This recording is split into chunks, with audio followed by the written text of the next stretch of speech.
Assim como.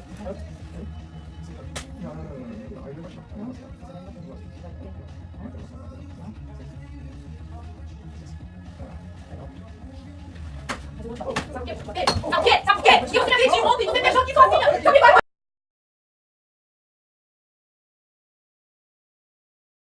Afirma que o jogador Neymar a estuprou.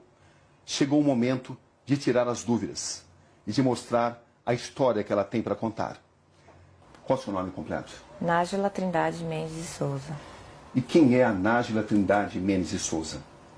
Uma pessoa comum, que trabalha, estuda, sou modelo, estudante de design de interiores, que gosta de esporte, que treina, dança, sou filha, mãe, pessoa comum. Vamos começar com duas perguntas essenciais. Você foi de fato vítima de estupro por parte do jogador Neymar ou foi uma relação sexual consentida? Fui vítima de estupro. Você foi vítima de estupro ou foi apenas uma agressão? Agressão juntamente com estupro. Você reafirma que foi vítima de estupro. Fui. Mas por que então seu primeiro advogado diz que você relatou a ele ter sido vítima de uma agressão, não de um estupro? Primeiro que ele não estava acreditando totalmente em mim. E eu senti preconceito da parte dele. Porque ele disse pra mim que... você vai ter que cortar a unha, a gente vai ter que levar isso pra frente, mas você... Então, o que deu a entender que você foi estuprada, você não foi estuprada, você deu porque você quis, você fez porque você quis. Então eu não vou eu vou isentar essa parte, eu não vou colocar essa parte. Vou falar agressão porque eu tenho as provas. Você me mostrou as provas da agressão, que foram as fotografias. E eu acho que ele só acreditou em mim porque ele viu a foto que o próprio Neymar mandou pra mim. Minha foto machucada. Como é que você conheceu o Neymar, Nájila? Através de uma rede social. Qual foi a rede social? Instagram. Como é que foram as conversas? Como é que você as escreve? Normal, eu mandei uma imagem pra ele, não era foto nude meu, era um texto. E ele respondeu e a gente começou a trocar mensagens. E depois de um tempo ele pediu o meu WhatsApp e eu passei. O próprio Neymar divulgou alguns trechos onde aparecem conversas de cunho sexual. Quando é que essas conversas começaram? Naquele momento. Do WhatsApp. E você tinha ciência de que uma relação sexual poderia acontecer? Sim, o meu intuito era esse. Era o seu intuito? O meu intuito era ter uma relação sexual com ele. Desde quando você passou a pensar dessa forma? Quando eu comecei a falar com ele. Em que situação você viajou para Paris para encontrar o Neymar? Não, Quem pagou a passagem? Ele. Ele pagou. E as suas despesas, quem pagou? Ele, do hotel. Isso ficou claro desde o início? Não, a gente conversou, eu conversei com ele como uma pessoa comum. Eu queria, era um intuito sexual, era um desejo meu. Acho que ficou até claro para ele isso. E ele perguntou quando eu poderia ir e eu disse, no momento eu não posso, questões financeiras, eu não podia ir. E também questão da minha agenda, do meu trabalho, enfim. E daí ele me sugeriu, tá, mas eu posso resolver isso. E aí eu fui com a passagem. Você levou dinheiro seu também? Levei. Ou seja, você viajou para Paris com que expectativa, Nájila? De ficar com ele, de encontrar com ele. Isso De incluía realizar uma um desejo meu. Isso incluía uma possível relação sexual? Obviamente. Você pensava nisso? Sim. Estava preparada para isso? Estava. Era algo já consentido, consensual entre vocês? Era. Quando você chega a Paris, o que acontece?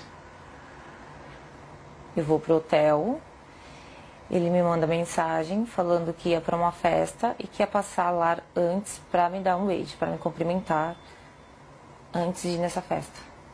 E a partir disso, o que acontece? Eu tinha um desejo de ficar com o Neymar. E quando eu chego lá, tava tudo bem, tava tudo legal as mensagens. Uhul, eu ia conseguir, entendeu? Só que quando ele estava agressivo, totalmente diferente daquele cara que eu conheci nas mensagens. Até aí, tudo bem. Como eu tinha muita vontade de ficar com ele, falei, ok, vou tentar manejar aqui. E a gente começou a trocar carícias, começou a ficar, a se beijar. E daí ele me despiu. Eu não Até achei... então foi tudo consensual? Foi. Até aí tudo bem. Sim. Só que depois ele começou a me bater. E eu falei assim, nos primeiros, ok, tava tudo certo. Só que depois começou a me machucar muito. E eu falei, para. Você falou isso de forma clara? Falei, para, está doendo. E ele falou, desculpa, linda. Ok, continuamos. Deitados na cama, rolando e tal. Eu falei, você trouxe preservativo? Porque eu não tenho. E ele disse, não. Eu falei, então não vai acontecer nada além disso.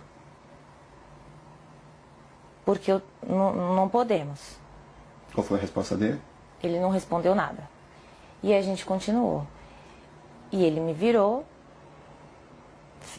cometeu o ato, e eu pedi para ele parar. Enquanto ele cometia o ato, ele continuava batendo na minha bunda violentamente. E depois eu girei. Foi tudo muito rápido, questão de segundos, e me retirei. Foi isso que aconteceu. Você está totalmente convencida que conseguiu mostrar a ele que você não queria, não desejava mais a relação sexual? Eu falei, para. Não, para. Eu falei. E ele nunca disse nada a você? Ele não se comunicava muito. Ele só agia. Ou seja, você estava preparada para uma relação sexual consensual? Estava. E quando é que essa relação sexual consensual se transformou, na sua visão, em um ato de estupro? A partir do momento que ele se tornou agressivo, a partir do momento que eu perguntei para ele se ele tinha levado o preservativo, que eu não tinha, ele falou que não, e eu falei para ele, então não podemos. Então só vamos trocar carícia, vamos continuar aqui. E ele concordou, com o silêncio eu entendi como concordância. E quando ele me virou, ele já foi cometendo ato. Então assim, ele não entrou em um acordo comigo, não, eu não trouxe, mas eu tô afim, eu quero. Não, ele ficou calado. Então para mim, ele tinha entendido que não poderíamos ir além daquilo do que já estávamos fazendo. Ele te obrigou a manter relação sexual? A partir do momento que ele me segurou violentamente me batendo, ele estava me obrigando a ficar ali naquele lugar. Sem uso de preservativo? Sem uso de preservativo. Foi assim que aconteceu a relação sexual? Foi assim que aconteceu. Depois, quando eu saí da cama, quando eu me levantei e fui pro banheiro, eu fiquei, não acreditei, foi tipo uma decepção. E eu fiquei estarrecida, então assim, eu não consegui falar nada pra ele. Não consegui xingar, não consegui chorar, não consegui falar nada. Eu só fiquei em estado de choque, assim. E depois ele levantou, foi pro banheiro, e quando ele entrou por uma porta, eu saí por outra. Você manteve várias mensagens com o Neymar, mesmo depois desse acontecimento, dia 15? Mantive. Por que você continuou conversando com alguém que a estuprou? Porque primeiro que eu tive que assimilar tudo. Todo o acontecimento. E quando ele saiu do quarto, e eu comecei a entender tudo o que tinha acontecido comigo, e como ele foi estúpido, como ele foi ruim, como ele me violou e me violentou, eu quis fazer justiça. Porque eu não acho que só porque eu estava afim de ficar com ele, ele tinha o direito de fazer aquilo comigo. Então, no primeiro momento, eu não consegui reagir devido aos traumas. E depois eu sabia que se eu não falasse com ele normalmente, fingindo que eu não tinha entendido o que aconteceu, ele não iria mais falar comigo. Eu não teria como provar o que ele fez comigo. O pai do Neymar relata que sofreu uma tentativa de extorsão. Da minha parte, não. Você ficou sabendo disso? Fiquei. Que os seus primeiros advogados tentaram extorquí-lo. Você ficou sabendo disso? Fiquei. E eu comecei a desconfiar disso no momento que ele não deixava dar queixa. Você foi à polícia contra a vontade dos seus advogados. Foi. Inclusive, porque eu tomei essa decisão, ele decidiu abandonar o caso. Você tinha conhecimento de que tinha sido pedido uma indenização ao Neymar e ao pai dele? Não. Ele falou que ia fazer uma reunião com os advogados dele, que era para falar, levar até eles o que estava acontecendo. Entendeu? Você tinha expectativa de receber uma compensação financeira? Não. Eu quero justiça. Ele me fez muito mal e eu estou muito traumatizada até hoje por isso. O que você espera exatamente desse caso? Eu quero que ele pague pelo que ele fez. Você tem consciência do que isso pode representar para o Neymar, Nádia? Eu tenho consciência do que o que aconteceu representa para mim. Uma questão de honra, entendeu? Ele não precisava ter feito aquilo comigo. Não precisava, eu já estava ali para isso, para aquilo. Era um desejo meu, eu sou livre, desimpedida, nós iríamos ficar, eu ia voltar para casa e está tudo certo. Qual é exatamente a sua situação financeira, Nádia, para esclarecer? É verdade que você tem uma dívida de 26 mil e está sofrendo uma ação de despejo? A ação de despejo eu não estava sofrendo até o meu nome vir a público. Né? Então, mas eu tinha um acordo sim para fazer, eu deixei acumular, minha única dívida, e do colégio que eu estava estudando, que por motivos pessoais eu tranquei. É verdade que você deve 4 mil reais ao colégio onde você estudava, à faculdade?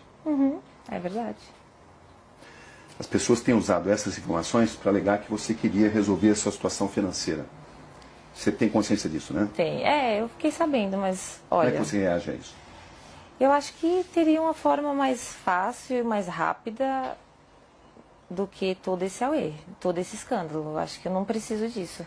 E até o Neymar para poder conseguir dinheiro. Tem muitos trabalhos, muitas coisas para fazer. Eu não ia me expor dessa forma.